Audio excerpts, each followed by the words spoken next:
We'll call this meeting to order. I'd like to invite Troop 78, Boy Scout Troop 78 from Sandburg Middle School, led by Scoutmaster Jeff Klang. They're going to be observing tonight. I'd like to ask the Scouts to come forward and lead the City Council in the Pledge of Allegiance.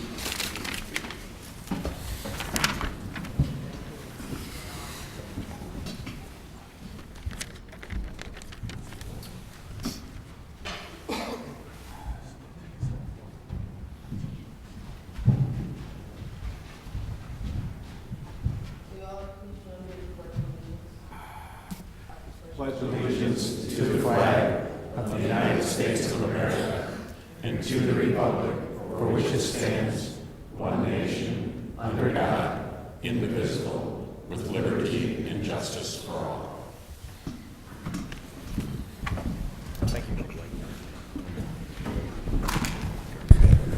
Thank you, Troop 78.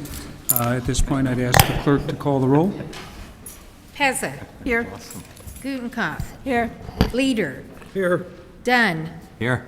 Graham. Here. Polumsky. Here. York. Here. Hipskin. Absent. Healy. Absent. Levin. Here. Kennedy. Here. Morley. Here. Wagner. Absent. Mulliner. Here. 11 present, 3 absent. Thank you. We have a quorum. Item 3 on the agenda, receipt of written communications and petitions from the public. If anyone has such communication, please rise and present them to Clerk Spencer. There being none, we'll proceed to public forum. Clerk Spencer, are there any people signed up to speak this evening? Yes, Mr. Mayor. We'll start with Gilbert Fisher, 586 North Van Auken. Thank you. And to each of the people speaking, I'll remind you that we allow 3 minutes for public comment. Mr. Fisher. Good evening. Gilbert Fisher, 586 North Van Auken Street. The President of the United States of America got on TV and said he wasn't going to raise the middle-class taxes. I make $31,000 a year on my pension from the United States Post Office. As of January 1st this year, my taxes, federal taxes on my retirement, went up from $175 a month to $193 a month. That's a 10% federal tax increase. My Medicare tax went up from $99 a month to $104 a month. That's a 5% federal tax increase on my retirement. I got a 15% federal tax increase on my money. Every year I file income tax to get some of it back. By this time, I've already filed my income taxes. Not this year. By the 10th of January, I'd already contacted the federal government to get me my 1040A forms so I could fill out my income tax. I received a letter from the federal government today in the mail. The federal tax products that you recently ordered are not available at this time. I cannot file my income taxes because I don't have the forms from my government, which raised my taxes and took the money out on January 1st and February 1st of this year out of my paycheck, but they don't have the forms to let me try and get some of it back. That's the federal government. What about my government here? $3.2 million to put an underpass for bicycle riders and joggers. Gladys Avenue by my house is so bad, broken up, holes, concrete all over the place, I can't drive over 10 to 12 miles an hour. The posted speed limit is 25. Every newspaper I look at says how good Elmhurst is. Well, you can't prove it in my neighborhood. My streets are no good, my sewers are no good, and the water that's coming into my house is ridiculous. What kind of government do we have that represents that thing up there that you pledge allegiance to? I fought for that flag. I killed people for that flag, and now every damn dime I make is taken from me by that flag's government. Thank you for your comments, Mr. Fisher. Next, John Robeletti, 225 West Gladys. 625 West Gladys. John Robeletti, 625 West Gladys. I was hoping Mr. Healy would be here because I wanted to tell him what I think of his tunnel for the people that run there. If the people, I'd like to know how many people from the 2nd and 3rd Ward go running on the prairie path. And he ought to tell those people that call him, tell them to drive to Barron's Park. They got all kind of parking there, and they could run around a track that's there next to the trees or whatever. And the second thing is this aggregated gas. That's another whole. You people got nothing to do here but bring up new things to tax the people. And sticker prices, it said in the paper that they checked around the towns here.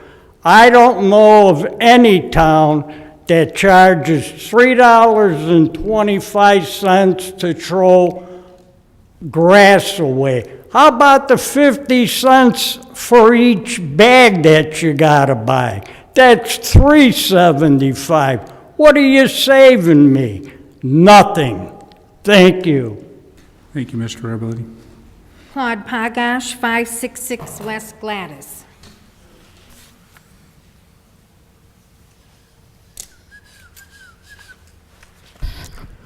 Claude Poggett, 566 Orchard Gladys. A little tired, but I'll try to get through this. I'd like to bring up the fact that the council doesn't always give the public the full insight on anything they do. Mr. Levin had the council suspend rules and change the ordinance on vehicle stickers. What he forgot to tell the public was the vehicle stickers were going to be doubled. And Mr. Kennedy of late is really running a great show. We took the second bidder on the rubbish, and the night it was going to be passed, wouldn't you know it, they forgot something. It's going to cost me $300,000 for the city to handle the paperwork. And the tax for rubbish are going to go up. No debate on that when we're talking about the contract. I guess we got to lead Allied around. Okay? And then that thing down at Addison there, that parking garage that everybody so much wants, especially this council, he goes and tells me Commonwealth Edison and ATA are going to move their stuff out of the way. He forgets to tell me it just cost me $170,000. And Comcast and the gas company ain't finished. Just a slight error in judgment and all that. And then we're back to this tunnel. The prairie pad is controlled by the county, not the city of Elmhurst. If Healy wants a tunnel, let him go to the county. And all the people that run it, they can go to the county. If the county wants to do it, fine. But I don't want to start spending Elmhurst tax dollars on a tunnel that a couple of people want to run across the street. And then we got Paulie on the list here. No price on what it's going to cost. How come? It's taxpayers' money. And then on top of it, once you buy it, if you so much as touch a shingle on that roof, the EPA is going to be all over you. Does anybody have any guess on what it'll cost to take out all the soil that they say has got to come out? No, but we're going to go buy it. And just as we didn't know what the price was for Addison, we're not going to know the price for Paulie. Why? You guys are spending the treasury. And at the rate you're spending it, that so-called tax relief, I'm going to get this here from the Finance Committee, that's all eaten up. And Kennedy, the 25 cents, that's all gone. Tamara Brenner, 137 North Caroline.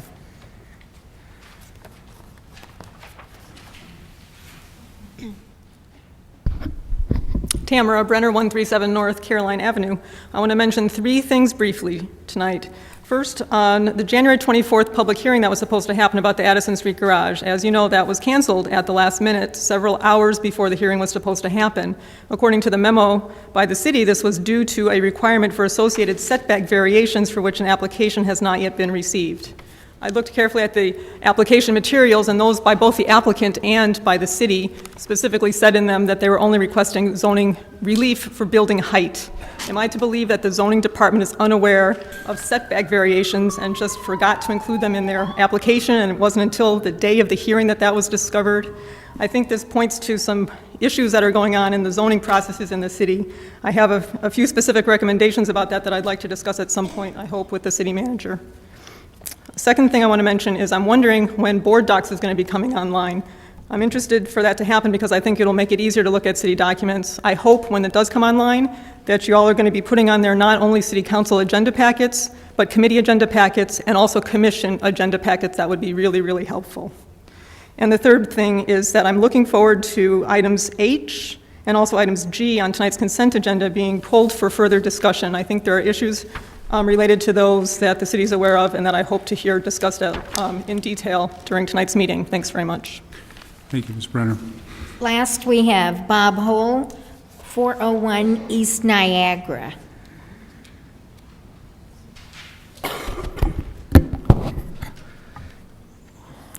These electronic gadgets. I'm Bob Hole, 401 East Niagara Avenue. Mr. Mayor, I feel a little like I'm accepting an Academy Award this evening for all of the people that I would like to thank. As chair of the Elmhurst Bike Task Force, first of all, I would like to introduce Jim Mitchell. Jim, who is the author of the bike plan that was created. I'd like to thank him for the great work that he has done in pulling that together. Next, I'd like to thank the Zoning and Planning Commission, the Development, Planning, and Zoning Committee, and the Development, Planning, and Zoning Department, Than Warner, for all of their work in reviewing and vetting the bike plan. Finally, I would like to thank the council for your consideration this evening of item I on your consent agenda. Thank you. Thank you, Mr. Holt. All right, that's the number of people who have signed in. Does anyone else want to speak at the public comment? Please approach the microphone, and if you'll state your name and address and take your 3 minutes.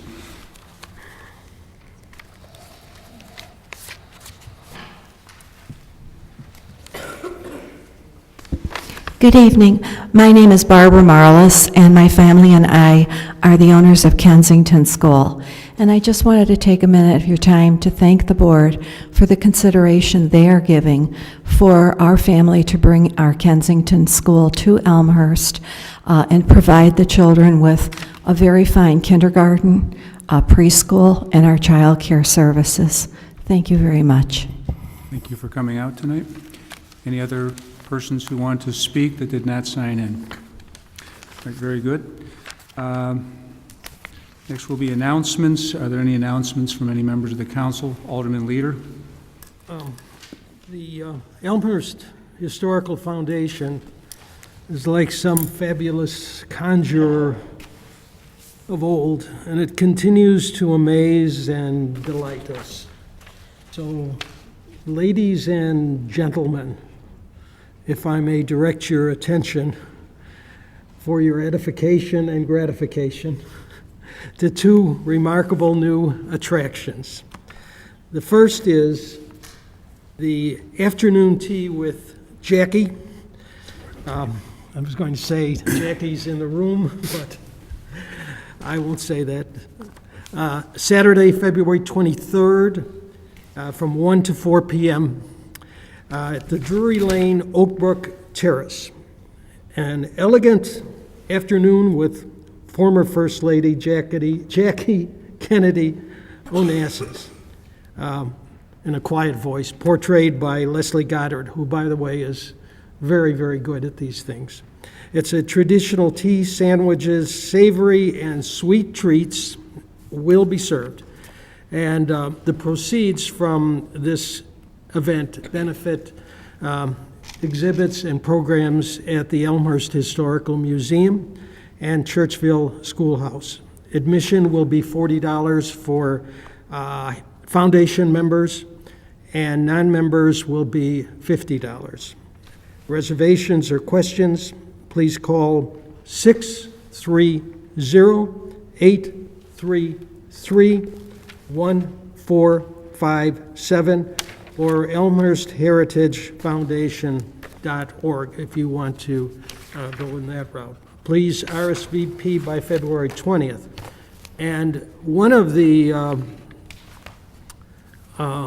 shows that will directly benefit, and already has benefited, is On the Road to Glory, which is playing to packed houses at the Elmhurst Historical Museum. I was there for the opening. Mr. Mayor, you were there. There were literally hundreds and hundreds. Alderman Gudenkauf was there. I believe Alderman Mulliner was there. You were there too, I know. But when I say there were literally, it was a packed house, hundreds. And so that's On the Road to Glory, which will be running from February 1st through May 19th. It is free. Fred Lorenzen, who was a NASCAR legend and a former Elmhurst resident. So I strongly advise you to go there and see this show. It really is a knockout. Thank you, Mr. Mayor. Thank you. Alderman? Any other announcements? Alderman York? Thank you, Your Honor. I have a couple announcements. First is another reminder for the ECAF Casino Night. It's this coming Saturday, February 9th at 7 p.m. at the Diplomat West. Tickets and information are available at ECAF4kids.org. ECAF4kids.org. The second announcement is a reminder for the Ward 4 Town Hall meeting. We've got a change of venues. We're going to have a public safety night. Chief Mike Ruth and Chief Jeff Bassador are going to be at the meeting. It's going to be held at the police station in the training room, and that's at 125 East 1st Avenue. That is February 20th at 7 p.m. Thank you, Alderman York. Any other announcements? All right. We'll move on to the consent agenda. Are there any items that a alderman would like to remove from the consent agenda? Alderman Gudenkauf. Item H. Item H. Alderman Pezza. Item G. Item G. Any other items? All right. May I have a motion to pass the consent agenda less items G and H? Alderman Braham, motion, second by Alderman Gudenkauf. Clerk Spencer, if you'll call the roll. Braham. Aye. Gudenkauf. Aye. Leader. Aye. Dunn. Polumsky. Aye. York. Aye. Hipskin. Absent. Healy. Absent. Levin. Aye. Kennedy. Aye. Morley. Aye. Wagner. Absent. Mulliner. Aye. Pezza. Aye. 11 ayes, 0 nays, 3 absent. All right, the consent agenda passes. Let's move to item G, the report, and if you will read the recommendation. Clerk Spencer. Okay, after discussion of the overall campaign and proposed expenditure, it was the consensus of the committee that this campaign should continue and therefore supports the release of the requested funds. Respectfully submitted, Development Planning and Zoning Committee, signed by Stephen Morley, Chairman, Danny Polumsky, Vice Chair, Norman Leader, Alderman, 2nd Ward. All right, can we have a motion to put this on the floor? Alderman Morley with the motion, Alderman Polumsky with the second. Alderman Morley, do you want to introduce this item? Yes. Thank you, Mr. Chair. This is an ongoing marketing campaign was developed. It's an ongoing city marketing campaign that was developed in conjunction with the Elmhurst Economic Development Commission, city staff and the Elmhurst Chamber of Commerce, and finds all community marketing. It is something that, in terms of some of the placement, we actually hire the Chamber of Commerce to do that. The budget line item for this year was $25,000.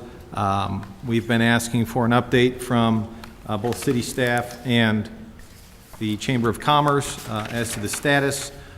We met on this a few times, and we felt as a committee that the Got It campaign had merit, and we had received a lot of positive feedback from the businesses in town.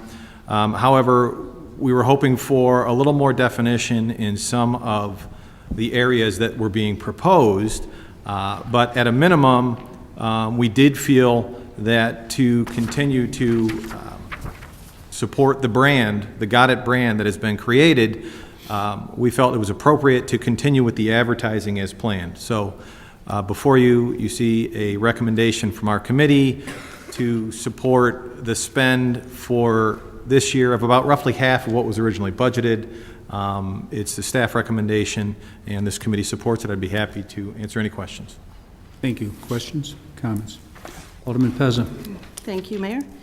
Back during the 10-11 and the 11-12 budget discussions, this council did approve a total of $50,000 taxpayer dollars to fund the Chamber Got It campaign. I approved of this in hope and excitement that it would support our local businesses, and I looked forward to seeing some sound reporting of the marketing progress. Since then, $53,000 has been expended on this campaign, and tonight we are being asked to approve another $9,900 out of the $25,000 that was line itemed in the 12-13 budget. As we are always told, just because a number is in the budget doesn't mean we have to spend it. It's just a placeholder. So before deciding whether or not I would support this next distribution of funds, I actually sent a list of several questions that I had that I wanted to base my decision on to our city manager, which also went to the chamber. I must say I was greatly disappointed by the response that I received. I believe it was extremely generous of this council on behalf of the taxpayers to approve funding of $50,000+ plus another potential $25,000 to equal $75,000 in marketing. When I asked for a reporting of some type, I thought perhaps a survey from the businesses themselves who were hopefully benefiting from this program would have been taken in some way, shape, or form. Instead, when I asked a question whether or not there was information to back that up or if any survey had been taken, the response I received was, the chamber will not spend the time or money to properly design and execute such a survey. Wow. When I agreed to expend $75,000 taxpayer dollars, I really expected that this program would not only have had benchmarks to go along with it, but that it would also have tracked some type of statistics or direct response from the businesses who were actually hopefully benefiting from this campaign. Any marketing campaign, I can only imagine, I don't work for a marketing company, but I do my own marketing, and anytime you do marketing, you want to know how effective it is, how it's working, if there are issues with it, and so on. We have 600 chamber members, thrilled to have every one of them. Approximately 130 of them are Elmhurst tax-generating businesses. And I'm sure that our chamber has an email address for all of those members. How simple would it have been, or would it be, to send an email to those members and simply ask a few questions as to how do you think the campaign is going? Has it benefited your business? Any ideas to make it better? So on and so forth. As an alderman, we are held accountable for how we spend taxpayer dollars. So before I agree to spend more than the $50,000, I'd like to see some type of reporting and results, and at least an effort to solicit input from the very people this campaign was designed to support. If the response is overwhelmingly or even just positive and encouraging and proves that this has been beneficial to those people, I would be more than comfortable approving these dollars. All I'm hearing is that we're hearing that some people are saying that they think it's good. That's great, and I hope it is, and I want our businesses to boom. However, I'd like to see some solid evidence and some gesture or effort that we are even going to try to gather this information. So until that is done and I see something further, I cannot in good faith support this evening the distribution of these funds. Thank you, Alderman Pezza. Alderman Bram. Thank you, Mr. Mayor. I concur with most of Alderman Pez's comments on this item. This item seems to be very simple at face value, but I've had many discussions just trying to figure out if this request was part of the initial 50,000 or an additional request for more monies being an additional 25,000. Alderman Morley's comments tonight in regards to this was a line item for this year was $25,000. That is true. This was in the past fiscal year budget as a line item.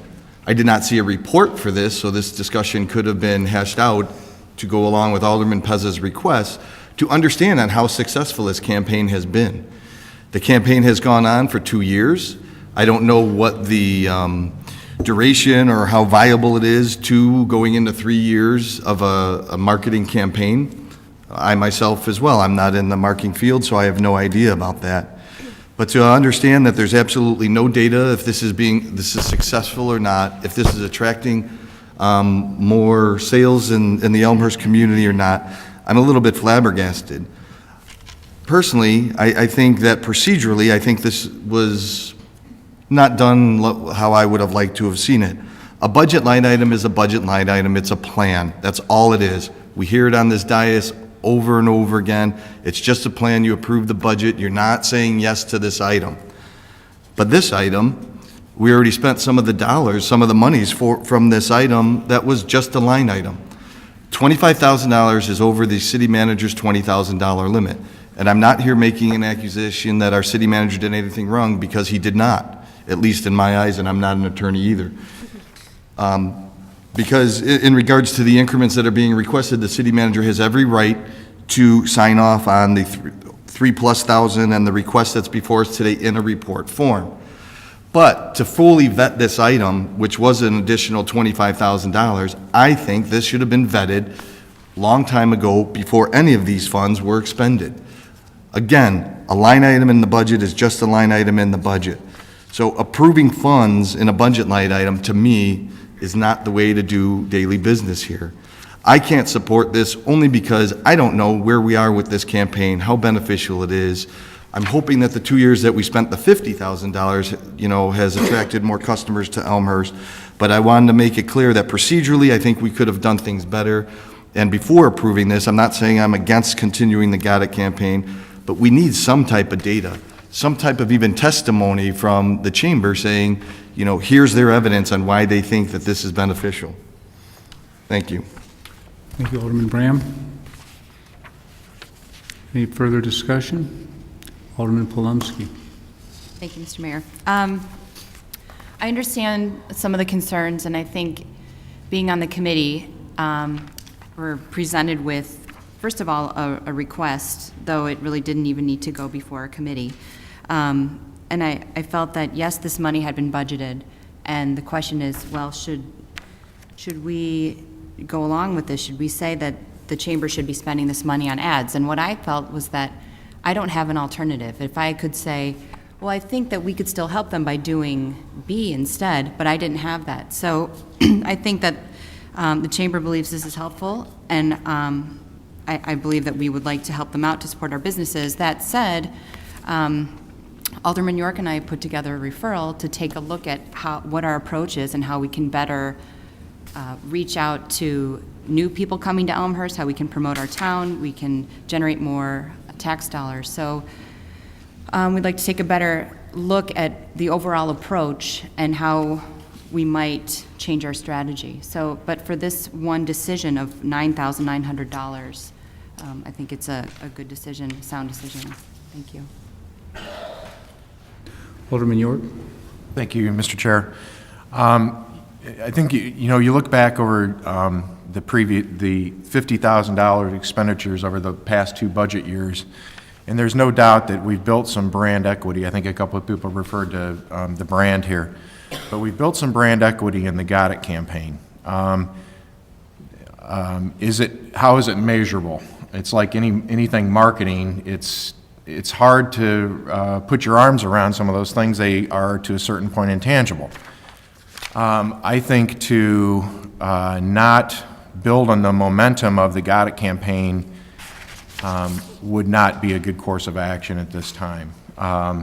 So I will support it. I'll also note that as I attend business meetings here in town, is my role as alderman, and I think about the city center meetings. And while I certainly understand Alderman Pez's request for a survey, it's difficult at best, I think, if you ask the business leaders in this town, to get businesses to respond to those. In fact, to a certain, if you think about the holiday season and putting up garlands and lights and everything, the city centers had to revert to if we don't hear from you, we're going to assume that you're in response. So it's just difficult to peel these people away from their ongoing business activities to get them to answer surveys. So I think that needs to be considered too, that people's time is valuable, and I think it's something that's probably worth doing, but it is a frustrating endeavor. Thank you. Alderman Palomsky. Thank you, Mr. Mayor. I'd like to add one more point. Over 2 meetings, we discussed this, and at the first one, there was, on a list of requests, some funding for a database for businesses, and the committee discussed, well, was it clear that this would benefit all the businesses in town, or would this just work for the chamber? How would this fit with the city's new or updated website? So it's not that everything that was presented was just approved. We had some discussion, and right now we're still trying to find out more about how a database might assist everybody, all the business owners in town, and how it might be most accessible to our city staff. Thank you. Alderman Gutenkopf. Thank you, Mr. Mayor. I find this discussion particularly interesting because, unlike many of you in my business, we spend a lot of time evaluating our results. We establish goals, we define outcomes, and we identify measures so that we know how effective we are. I don't run a big business. I don't run a multi-million-dollar company. I run a small nonprofit that is very concerned with ensuring that the money that we get to run our nonprofit is effective and we meet the goals that we've established. I'm very disconcerted when I hear other aldermen say that it's too hard to get businesses to respond, because in my work, I don't find that. Professionally, if I can't say that I have a project with a goal and I know what I want the outcome to be, and I identify how I'm going to measure the success of that outcome so that I can then prove that the money I've been given is spent appropriately and effectively, I don't get more. I'm astonished that we would be considering spending these large sums of money, taxpayer money. People's time is valuable, absolutely. So are the taxpayers' dollars. It's valuable to every single person who's paying the city so that we can grant this money on their behalf to generate outcomes that we could probably identify fairly clearly here. We're a bunch of smart people. So for us to try to make excuses for why a program that's been in existence for 2 years doesn't have clearly defined outcomes and key measures of those outcomes is appalling. Why are we making excuses for this? Why are we not saying, as a body, if you want more money, you need to tell us if you have some goals in mind. What I have attached to a report is something called an invoice tracker with a list of apparent vendors, a brief description of what we were buying and how much we paid them. It's not defined or identified. It's just kind of a list of where this money has gone. And then I see a note on here that says everything highlighted in yellow has no backup documents. And I have to wonder, does that mean that there were no copies of invoices submitted for those items? It comes to about $7,000 or $8,000 of this money, roughly, well, slightly less than the amount that they're asking for this year. I just can't believe that we're really thinking of going ahead with this without saying simple statements. We will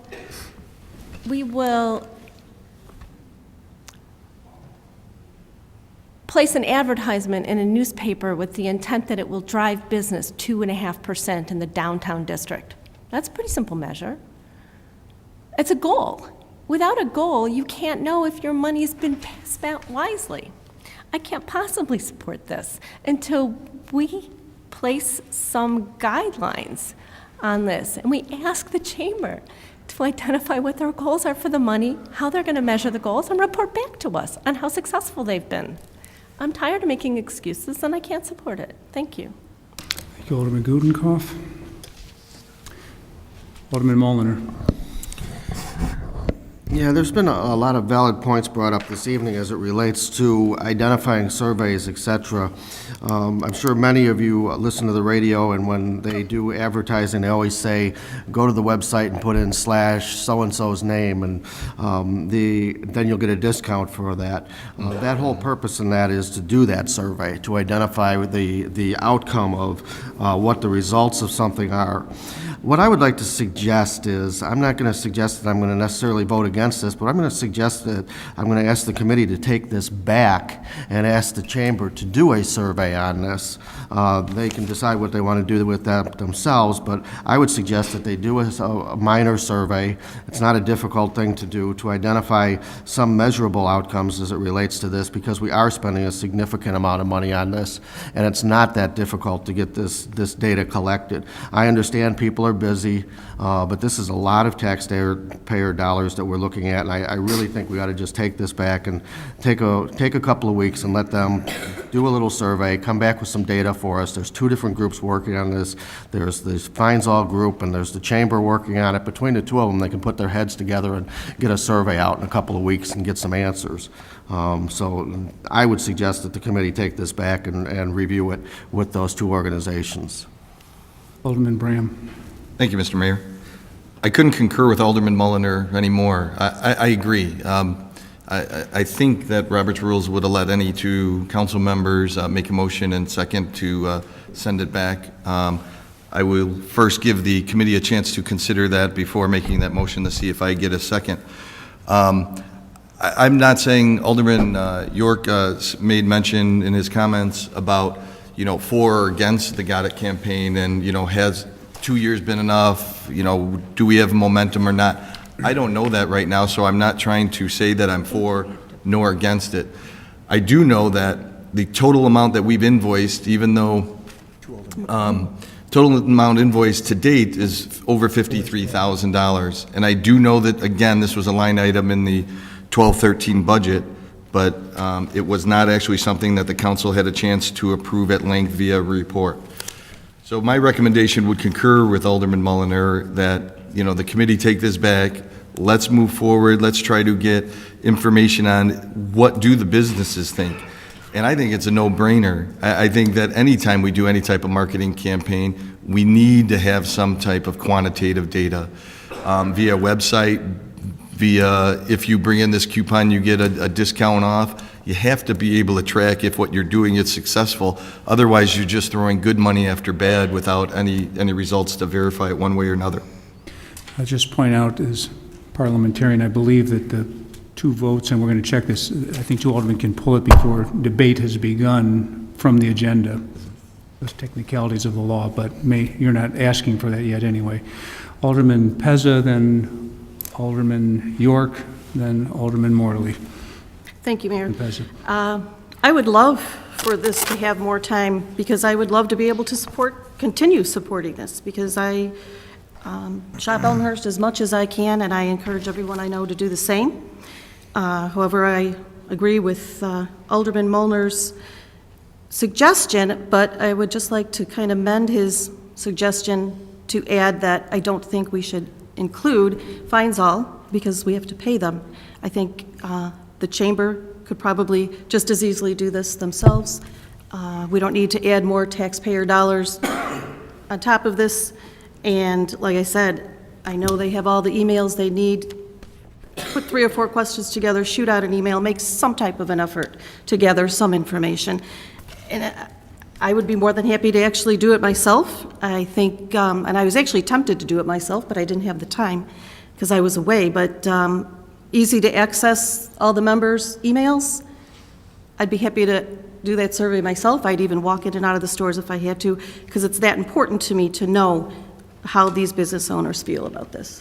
All right, since we're going around a second time, I'm going to go to Alderman York, Alderman Morley, and I'll pass the gavel to Alderman Bram so that I may speak as an alderman. Alderman York. Thank you, Mr. Chair. Just, I guess, one fact is the fiscal year 13 budget for sales tax revenue is $11,672,000. Our projections is for $12,469,000, an increase of $797,000 for the year. Thank you. Thank you, Alderman Morley. I just want to clarify, since a lot of numbers have been thrown around. Yes, the $50,000 on the document that was provided, $53,441.02. Those were monies expended prior to the 2012-2013 budget. To talk about the numbers specifically that we are looking for approval on tonight, it's a spend of $2,832 that has already been allocated and spent, an additional $9,900, which is approximately half of what's in the budget. Now, that having been said, I don't believe it's Robert's rules. I believe it's our code. I don't know if it's debatable or not, but, you know, if it's the will of the council, this committee would be happy to look at it again. Can I pass the gavel to Alderman Bram? Sure. Thank you. Alderman Levin. Thank you. I do have some familiarity, more than perhaps most, with chamber operations, and I just want to make a few additional comments. The market for this campaign is not chamber members. It's for businesses in Elmhurst, whether they're chamber members or not. And a great number of businesses in Elmhurst are chamber members, but a great number don't have chamber membership. So by surveying chamber members, you're taking that 130 businesses, you're surveying a number of businesses who wouldn't benefit from this survey. For instance, as a chamber member and attorney, I don't expect to get anything from this Got It in Elmhurst because you can't get me here. My business is downtown Chicago. There are other businesses where they're professionals, bankers, they're not going to see an increase in retail sales. On the other hand, you'll see a number of businesses who are not chamber members that will benefit from this program. So surveying the chamber's 600 members is easy, but it doesn't give you an answer. Second, I note that I do understand, for instance, my law firm, I'm participating in our marketing efforts. I don't know, we spend money, we market, we research what works. I don't know that we track how many new clients we're going to get. I don't know that we can, but we still advertise, we still market. Sometimes it's not as easy as sending out a coupon where then you see what the return is on those coupons. I think you, Alderman Pezza, you were correct in your question. I don't think you got exactly the flavor of the response you wanted from the chamber from my view of the communications. But I would add that there is a cost to doing a proper survey that is a valuable measurement device. And for all of these funds that are being paid, only $5,000 is going to the chamber.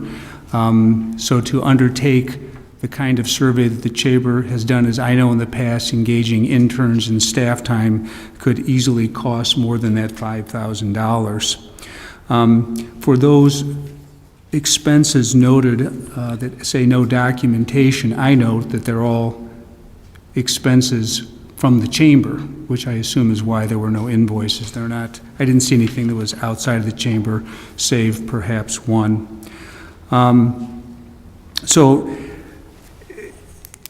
I guess my last comment is we approved the program. This listing of expenses wasn't what we approved. We approved a program that would have several components, and we did it at a time when sales tax revenues were suffering in the city, and it was to get something out there to stem the loss of sales tax revenues. And we passed it knowing what the components were going to be without asking for there to be some sort of measurement. We all thought that these things that were going to be undertaken were good things to do. So I appreciate what Alderman Pezza says in terms of having some measurement. I suppose if we want to pay for it, it could be done, but I'm comfortable in supporting this additional revenue to finish out the program that we thought would do a good job for the city. Thank you, Alderman Levin. Before moving on, City Attorney Storino, do you have a legal opinion on? Well, you can do this in more than one way. You could do it by motion of the full city council, or in fact, as I think Alderman Morley was referring to, any two aldermen can ask that this matter be pulled, and once they do so, that's not debatable, and it will not appear, it will not be on the agenda any longer. It will come up at your next regular meeting. And I did want to correct, we studied that together, but it doesn't necessarily refer it back to committee, it just defers it to the next meeting. Correct. So there's if maybe two, more right, more if than two one way. aldermen want to, without debate, pull it from tonight's agenda, it will go on to next agenda 2 weeks hence, or if someone wants to move to refer it to committee, that would be debatable and would send it back to committee. Alderman Mulliner, then Alderman Morley. I defer to Alderman Morley. Okay. Thank you. Alderman Morley. Alderman Mulliner, Mr. Temporary Chair. And I think it was the current chair's suggestion that they wanted to hear from the committee prior to making a motion. Back to what Alderman Polomsky said, 2 points that I think are germane to what we're discussing here. And Alderman Polomsky and Alderman York actually do have a referral that talks about how can we become more efficient and measure our marketing dollars. However, I need to point out that this is what the committee felt was the minimum we could do and not let this program die. This is the minimum of what we could do to support the Got It campaign while we go through this process. And I second what Alderman Levin, in his capacity, said. The other thing I will say before this committee or before this council considers potentially sending this back, which is its right to do so, is that these dollars that are being asked for, that are on the memo dated January 23rd from John Quigley, they're time-sensitive dollars. These are spends that have to happen to reserve the advertising in the various publications.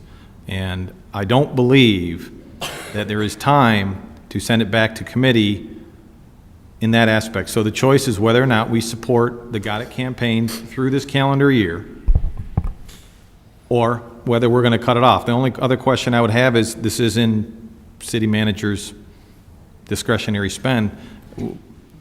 I guess it would be up to him. I mean, if we're going to refer it back to committee, I would suggest you just vote it down, because I think we're going to miss the ad buys. I'd like to pass the gavel back to Alderman Levin at this point so I can comment further. Thank you. I think we were on Alderman Mulliner. I just want to clarify something. When I was asking to do a survey, I wasn't interested in surveying just the chamber members because the city's made up of a lot of different businesses. And as you said, it's very clear that there's a number of businesses that are in town. I'm a member of the chamber. I do no business in town. I would have no benefit to the Got It campaign, and I wouldn't be able to give an appropriate response. My concern is making sure that we identify and measure what impact this is having for those businesses within town. Showing the differences in the sales tax and the sales tax growth, to me, doesn't demonstrate one particular campaign. What it shows me is that the economy is turning around, and this is one component of maybe those funds that are increasing. So I would suggest that we continue to think about this. If we are serious about time sensitivity, one comment that I will make, because this is a report, I don't believe that if this comes forward to us and we're asking for about $12,000 of monies, I don't believe that the city manager would have the authority at that point to go ahead and spend those dollars without us, because it's coming before us at this point. I think that would kind of say there's a question there as to what we're doing, because we shouldn't preempt what the council's decision is. Additionally, I understand the time sensitivity of this. I do not like amending reports. I don't believe that's appropriate, and that's the reason why I wanted to send it back to committee. But if we don't send it back to committee, what I would strongly suggest is that we amend the recommendation to include that any additional funds will be provided after such survey is put together and reviewed. Alderman Gutenkopf. Thank you, Mr. Mayor. I concur with an awful lot of what Alderman Mullner said. I think it would be unfortunate to stop the momentum, but yet, if we don't really know what the momentum is, it's kind of hard to move forward with this whole program. So I do think that's a really good idea. I think that we don't need to design the survey instrument now. I think those are details that can be hammered out. I do want to allay some of your fears of how expensive it is, because it doesn't have to be. And these things can be done in a fairly straightforward manner. It's a question, essentially, of how you write the questions. So I think that having this in front of us just brings forward a fundamental question of how we make decisions about how we're spending money.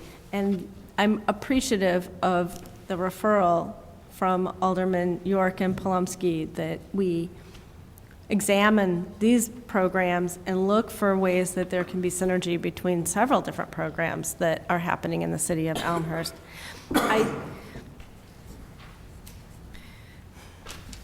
I hesitate to say that I'd like to move forward with this because I'm very frustrated by the whole program. But I understand that there are commitments that have been made that bind us to some of these dollars, that it almost feels like, we're going to look like we're trying to squash the whole program. So I support Alderman Mullner's comment about moving forward with this with the caveat that there be some sense of what's the point and how are we proving that this is going to be effective. Alderman Pezza, then Alderman Bram. Thank you. For me, I think we've lost the crux of what this discussion was truly about, at least from my perspective. All this was simply about is the fact that I, as a steward of the taxpayer dollars, am accountable and are supposed to be and am held accountable for how I spend your money. And whether or not my kids used to ask me for an allowance, and I told them you have to clean your bedroom first before I give you these $5. And then they said, I want my $5. And I said, is your room clean? Well, they closed the door and they said, yeah, but you can't see it. I'm not giving you your $5. I'm sorry. That's just, to me, as simple as that. This is about whether or not we as a council and we as stewards of the taxpayer dollars want an A or a D-. I want the A. I think on this report, it should have been from the get-go, included and demanded that before we give you money, we not only like to see the invoices, but we want benchmarks, we want to see parameters. This is what we expect, kind of like when you clean your room. It's simple. I don't think we need to be discussing whether or not this business or that business or this person or that person is a part of this. It's simple. Do we want an A or a D minus? Are we or are we not accountable for every dollar we choose to spend? Period. Alderman Braham? Thank you, Mr. Mayor.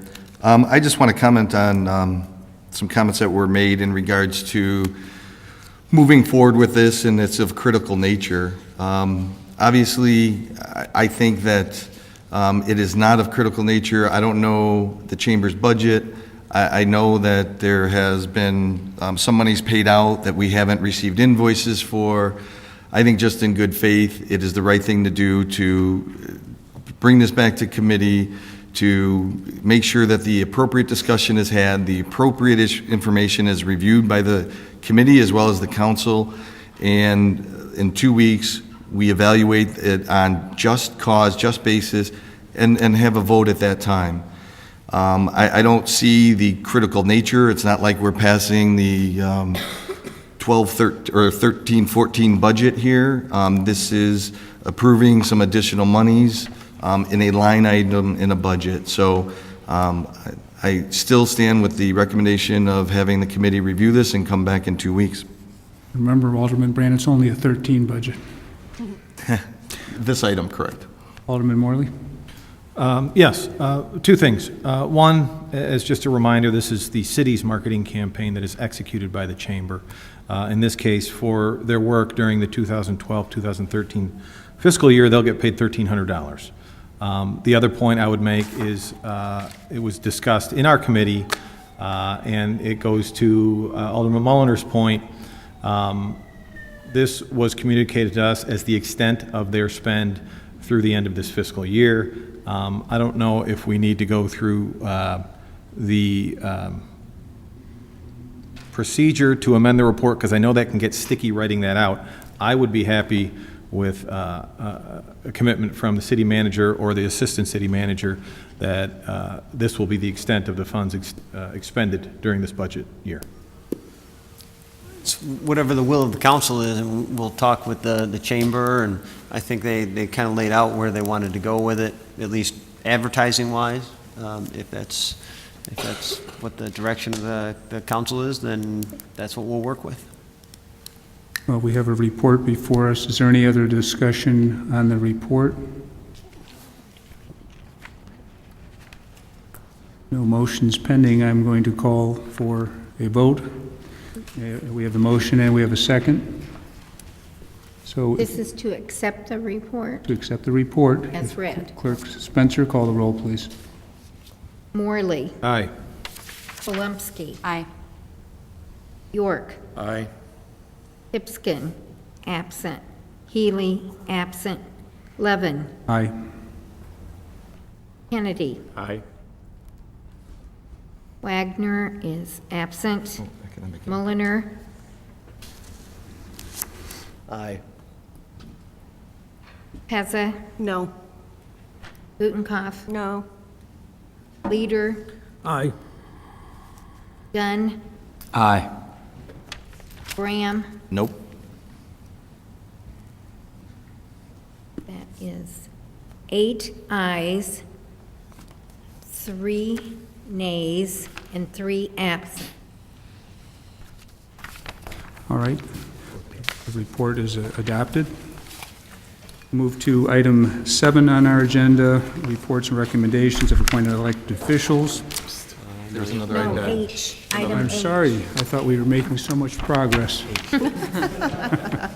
You were. Clerk Spencer, if you'll read the recommendation of the report. Therefore, the Development, Planning, and Zoning Committee recommends that the City Council approve the applicant's request for conditional use. The city attorney is hereby directed to prepare the necessary documents for City Council approval. Respectfully submitted, Development, Planning, and Zoning Committee, signed by Stephen Morley, Chair, Danny Polumsky, Vice Chair, and Norman Leader, Alderman, 2nd Ward. Very good. May I have a motion, put this on the floor? Alderman Morley, second. Alderman Polumsky. Alderman Morley, do you want to introduce? Thank you, Mr. Chair. There is a lot covered in this report, and the applicant actually spoke at public comment. I spent a great deal of time over the weekend and today discussing this with numerous people, including city staff and the attorneys. I would be happy to answer any questions. I could go into great detail about the development that's being proposed. I would be happy to do so, but in doing so, I would want to make sure that I'm answering the questions that are before us. So I would ask for what questions specifically we're looking for, and then I'd be happy to introduce the development and discuss it further. Very good. Alderman Gutenkopf. Thank you, Mr. Mayor.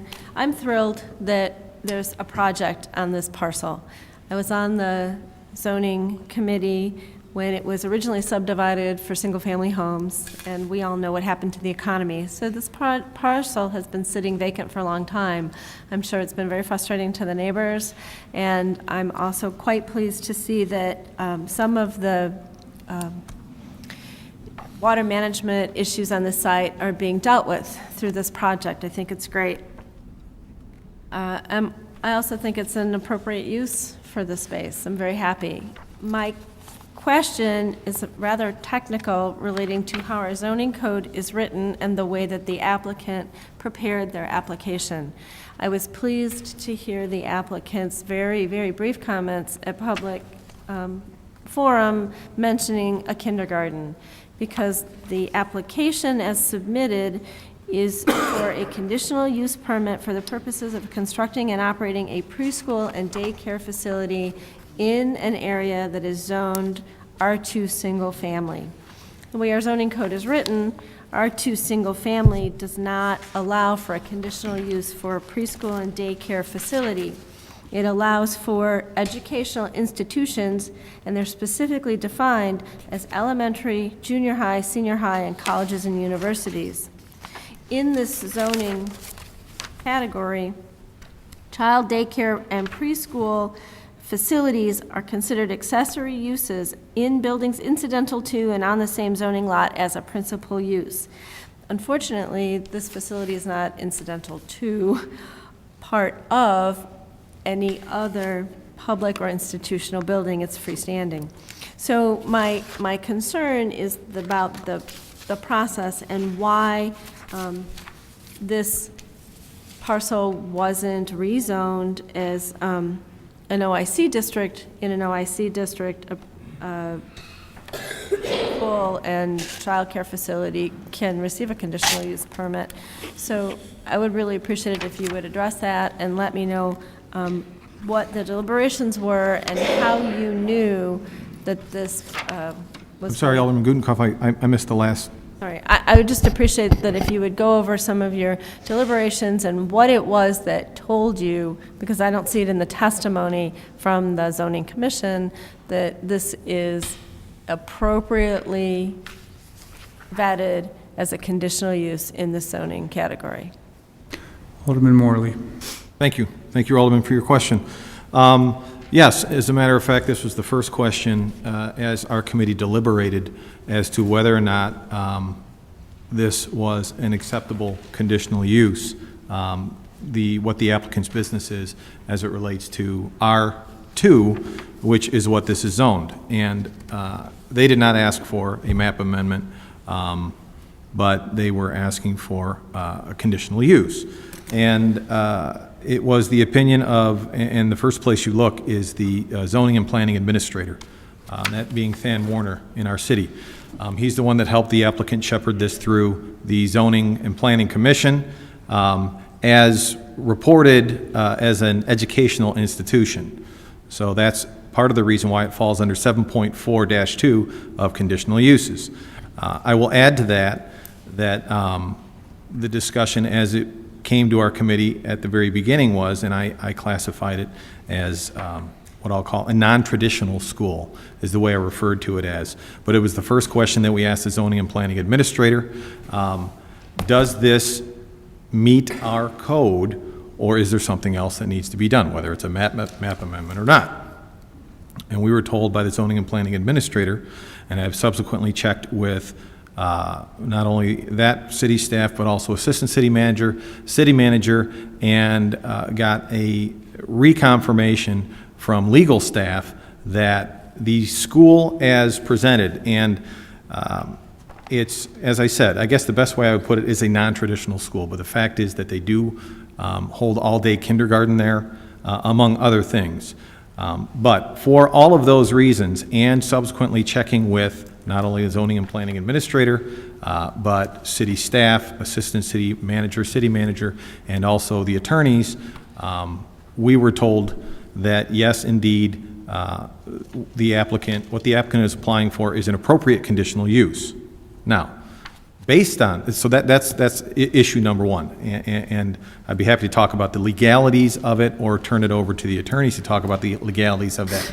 Now, with the assumption that that legality has been met, I would be happy after that to discuss why we felt that this was an appropriate use of the property. But that's the initial answer to that question, and I'd be happy to defer to the attorneys. Let's go to Alderman Molnar first. Yeah, in reviewing this, my take on it was that I was reviewing this and looking at this as a similar type environment to the old Madison School, which is all an early childhood environment today, and it has the same type of usage behind it. The only difference is that this particular case has got daycare included as well. So that's the reason why I thought that it easily fell within it. Alderman Gutenkopf. Thank you, because I'd just like to follow up with that, because I appreciate that a kindergarten counts as an educational facility. Like I said, this is a fairly technical question because I don't find in the documents, and I sure would like your assistance in pointing it out to me, where the applicant states that they're offering all-day kindergarten. And if I missed it, I apologize, but I would appreciate it in the testimony, in front of the commission, in the applicant's documents, or in your cover report, where it says that there's all-day kindergarten. Alderman Morley. Mr. Chairman, it is not in there. As the Alderman's aware, not everything that is discussed is written down. But as I did receive calls this weekend, we did ask the applicant to reconfirm that indeed they would be holding kindergarten at the school, and that has been confirmed. Point of order. Alderman Bram. Would it be appropriate at this time to maybe suspend the rules since the applicant is here tonight to maybe speak to that question? The question being? Whether all-day daycare is... All right, let me ask a question. Alderman Morley, was there testimony in front of your committee about the fact that there was going to be a kindergarten operated on the premises as part of this application, whether, aside from Alderman Gutenkopf's point, which I understand, was the testimony, was the presentation including operation of a kindergarten? The kindergarten was not pointed out specific, except I will say that the applicant provided in our packet their school brochure, which specifically points out kindergarten, and in addition, when they presented their case, if you will, before our committee, they did additionally handed out a second brochure, the same one we already had, referring to that this was their intent, as written, to run the school as written in their brochure, which clearly states that there's a kindergarten function. But no, was it specifically discussed? No. All right, and then before, if I can, I think Alderman Plumsky wants to weigh in as vice chair, and we'll come back to you if that's all right. Thank you, Mr. Mayor. Well, it wasn't discussed that that is a core component of the school. It was brought up that that is what is included in what they're teaching. When we asked about drop-off times and the length of the day, it was mentioned that there is kindergarten. All right. Alderman Bram, I'm not sure. I mean, I think we have, at least before the committee, a presentation of brochures and some testimony that it was going to be, I wouldn't call it testimony, but as part of the presentation that there was a kindergarten. Do you still feel that we need to question the applicant? My understanding from what the two committee members mentioned so far is that it was in the publication or the brochure, not necessarily, nothing stating that that is what was going to occur at this particular facility. I think those are two distinct points. They could offer that at a different facility. I just want to make sure that, unless it was stated, that it is being offered at this facility. Alderman Morley. Well, I would stand corrected. Alderman Plumsky did refresh my memory that it was discussed in passing, if you will, when drop-off times were discussed. So. All right. Alderman Gutenkopf. I just have one final comment, and that really relates to our ability to dot I's and cross T's, and that we write these zoning codes the way they are for a reason, and if we're going to request extensive documentation from applicants, that we be very mindful in our final reports if there are pieces that don't match, that it should be written out, and we should all have that opportunity to be informed before it gets to this point, that the zoning code is clear, the applicant's documents are clear, and it shouldn't have gotten up here where we're asking questions like this. And I'm comfortable with this project. I think the traffic concerns have been vetted. I think the neighbors have been vetted. I think it's great that we've got this business coming to Elmhurst. Like I said, this is a technical discussion about how these pieces and the zoning code fit together. Alderman Morley. As a chairman of a committee, we all have to make a decision, or the chairman have to make a decision as to when we stop the report. We discussed this application for 45 minutes, and we do our best to make a concise report. And I'll remind everybody that certainly if there is any questions whatsoever, any one of the committee members, including and city staff, can be contacted to be fill in the gaps. We as a committee felt that we had vetted this application thoroughly. We have what I consider is a concise report. Not 100% of the details are in there. I'm happy to answer any of those questions at any time. Alderman Bram, may I pass the gavel to you? Sure. Thank you. Alderman Levin. I think that Tamara Brenner probably brought the issue up to most of us. I think that was the start of it, and it started a lot of discussion. She's not a member of the council, but I spent some time looking at the issue raised by the application, and I reached the same conclusion that Alderman Gutenkopf did, as I scoured the record to find where in the application it said elementary school, did it say kindergarten, the whole definition of elementary school. I think that the committee is entitled to rely on staff to vet the application at its core level in terms of whether it meets the requirement to ask for the conditional use, so that the commission and the committee may then determine whether they want to grant the request, not to necessarily evaluate the very basic issue of whether the application is sufficient to reach your consideration.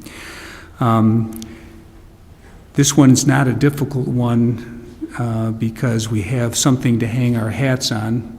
Fortunately, it's a situation where virtually every neighbor has backed this proposal and wants it to go through, and I think all the aldermen would concur it's a very good use for the property and it's going to make everyone happy. But I was going to keep it under my other hat comments under updates. I do think we need to make sure that in the future that when an application is submitted and sent to the commission, that either the commission or the zoning administrator needs to tell us, whoever's looking at it, where it falls at the base level for the consideration. And I think we didn't do an A+ job on this. That's my comment, and if I may, I'll take the gavel back because I'm not going to comment further. Alderman Pezza. Thank you, Alderman Mayor Levin. I think that's the bottom line, is we are always reminded that we have to look to staff and trust staff and do what staff says to do. However, in this portion of the city, zoning, as of late especially, we have run into several instances where there have been issues and problems and mistakes. And unfortunately, these people who are putting a wonderful school in our town have to sit here through this and listen to this. And I think it's because from the start, whoever looked at that application and approved it should have known that it should have included the words kindergarten, and we wouldn't be sitting here all this time talking about this. So I do approve this project. I am happy that it does meet all the requirements, even though it wasn't stated so originally in the application. I know the neighbors are happy about the project, and I highly encourage whoever it is that needs to ensure that mistakes like this are avoided, and we don't discourage future potential investors in our community to shy away thinking that once their application is filled out and they've gone through the process, that at the end of the day, a mistake could have been made and all for naught. So I think we need to be very careful, and as Alderman Levin said, strive for that A. All right, any further discussion before we vote? There being none, I'll ask Clerk Spencer. I'm sorry, Alderman Morley? No, I wanted to take the opportunity, assuming that the technical aspect is put behind us, that to say that it is a wonderful project. If you have an opportunity, please take a look at the new neighbors that will be moving into town and the investment that they're making in a property that's gone unused for countless years. And I'm looking forward to the development. Thank you. Thank you. Call the roll. Morley. Aye. Polumsky. Aye. York. Aye. Hipskin, absent. Healy, absent. Levin. Aye. Kennedy. Aye. Wagner, absent. Mulliner. Aye. Pezza. Aye. Gutenkopf. Aye. Leader. Aye. Dunn. Aye. Graham. Aye. 11 ayes, 0 nays, 3 absent. All right, the report passes. Thank you, Mr. and Mrs. Marlis. All right, now I think we're ready to move to reports and recommendations of appointed elected officials. I have one and City Manager has one. To sort of plan ahead, on February 11th, there will be a committee of the whole meeting where we will review the Han Street RFP status and try to get that off the ground. On February 19th, as part of our updates, I'm asking Assistant City Manager Kopp or City Manager Grabowski to provide an overview outside of what is being segregated off in the executive committee discussion to let the city council members fully understand where we've gone and where we're going on Addison Street, and so that any members of the public who have questions and didn't understand where it's going will hopefully have those questions answered at that time. Those are two important projects that we're trying to move forward in the best possible way. That's my updates. February 11th for Han Street 630 Committee of the Whole, and February 19th for Addison Street as part of our City Council agenda. City Manager? Thank you. The update I have is on the refuse and recycling program, and it is rather lengthy, so please bear with me, but it does have some good information in it. As the council's aware, the new recycling and refuse services will involve 2 toters, one for refuse and one for recycling. Every home in the city will get a 65-gallon recycling toter and either a 65-gallon or a 95-gallon refuse toter. The recycling containers will have a green-colored lid, which will differentiate them from the refuse containers, which will have a blue lid. During March, the 65-gallon recycling toters will be delivered to each residence in the city that currently receives refuse and recycling services via Allied Waste. The refuse program will be rolled out in the following manner. A flyer will be mailed to the residents who currently receive refuse and recycling services. The purpose of the flyer is to solicit responses as to the type of refuse toter the resident wants. So if a resident currently has 33-gallon service, they will automatically receive a 65-gallon refuse toter, and they don't have to respond to the city with a selection. However, if they have 33-gallon service and would like a 95-gallon toter, then they must check the box on the flyer, return the portion of the card that is to be mailed to the city, or they can make their selection online at the email address included in the flyer.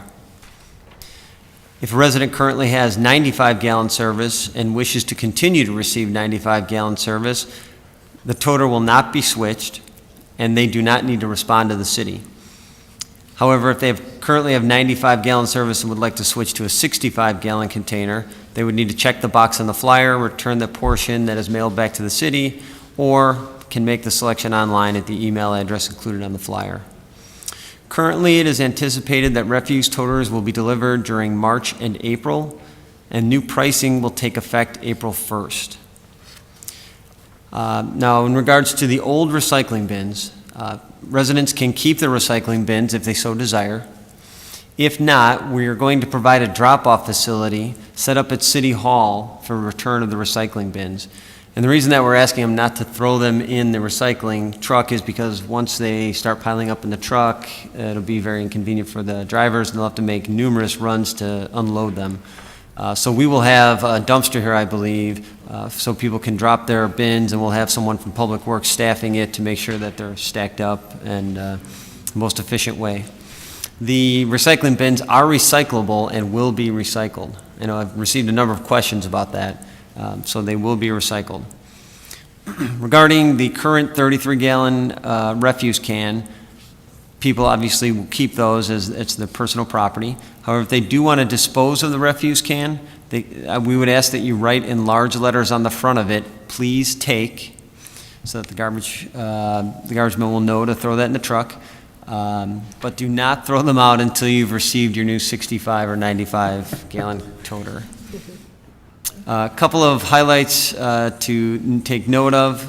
Recycling toters will be put out ahead of the refuse toters, and there may be several weeks between the two deliveries. So there may be questions about that, but they will receive the recycling toters first, and we would ask that they go ahead and start using those. And those will have a green-colored lid. City appreciates the residents' patience as this new program is rolled out. It's a little complicated process involving numerous steps to make sure that everybody gets what they're asking for. So while the rollout may be slightly disruptive, in the end, every resident in Elmhurst will be paying less for the refuse and recycling services and continue to receive the same excellent level of service as in the past. Thank you, and I assume that will be on the website, that information? Yes, and we've already given it to the media so that it can be on their services as well. Very good. Alderman Brand? Just a question in regards to the refuse. City Manager Grabowski mentioned that this will be a mailing that will be going out. Will this be combined in the water billing, or is this a separate mailing that will be going out so people know what to look for? It's a separate mailing. Thank you for asking. It's a separate mailing. Mike Hughes, Director of Public Works, has been working with Allied and their marketing people. Tom Trezine has been involved. I've been involved to proof things. So it'll be a separate mailing, and it will be a tear-off card that people will send back. And just to add to that, we do keep mentioning that there's a 65-gallon toter for recycling, but recycling is unlimited, so if by some way, shape, or form, families are able to fill up more than 65 gallons in a week, the old bins would serve just cause to, add more recycling for that week. So it is unlimited still per the program. Good point, Alderman Bram. Alderman Pezza? Thanks. Other than the tear-off, if people say I didn't get it or I lost it, will there be any way to respond online? Director Hughes is shaking his head yes, that there will be, there's an email address that's specifically on the card, and I'm sure we'll have that information on our website as well. Correct. If I may, the card will have the email address or website you can go to indicate which type of container you want if you need to change. We're hoping that the vast majority of residents won't need to. Again, if you have 33 gallon now, you'll automatically, we know that because we know how we're billing you, so you'll automatically get a 65. If you did want to jump up to 95, you'd have to let us know via the card, email, or you can call Public Works counter as well. Conversely, if you have the 95 now, then you'll just keep continue to use it. But one point I would like to make, if I could, this flyer that is going out is very bare bones because we're just trying to collect the data of what size toter people want. We will follow up with buku information relative to recycling, refuse, what recyclables Allied Waste can take, where you need to go with recyclables that Allied Waste doesn't take. All that stuff will roll out over the course of the next month. But this first flyer is very simple, just to introduce that there's a new program and for us to get an accounting of what each resident wants to have for the size of their toter. Merci. All right, other questions or comments? Just another point of clarification, the program is still a 3-day program, and your weekly pickup will remain the same day of the week. Just in case people are wondering, I'm getting new cans. Is my day affected? The answer to that is no. Thank you. All right, Alderman Polonsky. Sorry. I hope I didn't miss the tail end of Alderman Dunn. I thank you for collecting the recycling bins to be recycled, and if somebody has a can that they don't want to leave out that says take me, I'm assuming take me means to go into the garbage, not to be recycled. If they do know by looking at the bottom that is recyclable, could they bring it to the same drop-off spot as the bin? Yes, they can. Okay, great, thank you. Okay. Item 8, ordinances. Clerk Spencer, if you read the... An ordinance approving the 27th Amendment to real estate purchase contract for the purchase of the real property commonly known as 260 North York Street, Elmhurst, Illinois. Pauli. May I have a motion? Alderman Molnar with a second by Alderman York. We'll open for discussion. Alderman Pezza. Thank you. Once again, I will not support the approval of this extension. I do not agree with the details, terms, or price involved with the item. Thank you. All right, and I'll note for the public, this was discussed in executive session today. Any other comments? Alderman Gutenkopf? What she said. All right. Seconds the comment. Anyone else? All right, then I'll ask Clerk Spencer to call the roll. Mulliner. Aye.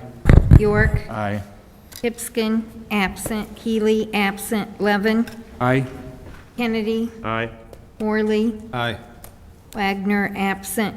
Pezza. No. Gutenkopf. No. Leader. Aye. Dunn. Aye.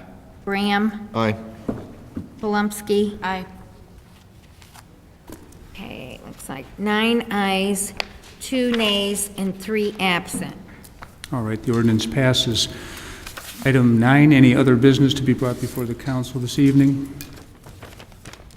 If not, I'll entertain a motion. Other business? Alderman Morley. I didn't want to adjourn the meeting without mentioning the... Whatever it is. I didn't want to adjourn the meeting without mentioning the Elmhurst bicycle plan.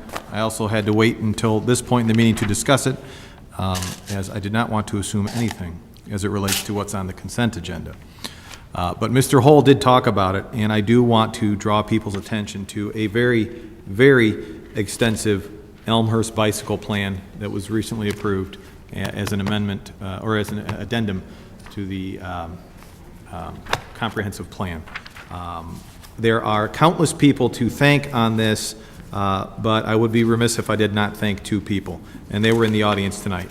Mr. Jim Mitchell, who made this part of his master's thesis to do this work, saving the city, in fact, tens of thousands of dollars by that simple act alone. And then the tireless efforts of Bob Hull, who I got to meet early on when he was pushing to start a Elmhurst bicycle task force within town, which ultimately I believe myself, Alderman Rose, and Alderman Mulliner put that forth, and Mayor Marcucci supported. But it's through Bob Hull's tireless efforts that bicycling, the Bicycle Task Force, the Elmhurst Bicycle Plan exists. Without that man, it wouldn't exist, and I just want to tell him thank you. Thank you very much. And Mr. Grabowski, I know we all got copies of this. How can the public get a copy of this bike plan? I believe it's on the website already. Is it on there already? Yes. Okay. And if not, we'll have one up front as well. Fantastic. Thank you. Any other business? All right, I'll entertain a motion to adjourn. Alderman Bram, second by Alderman Pezza. All in favor? Aye. Thank you. Good evening. So, Mr. Kennedy.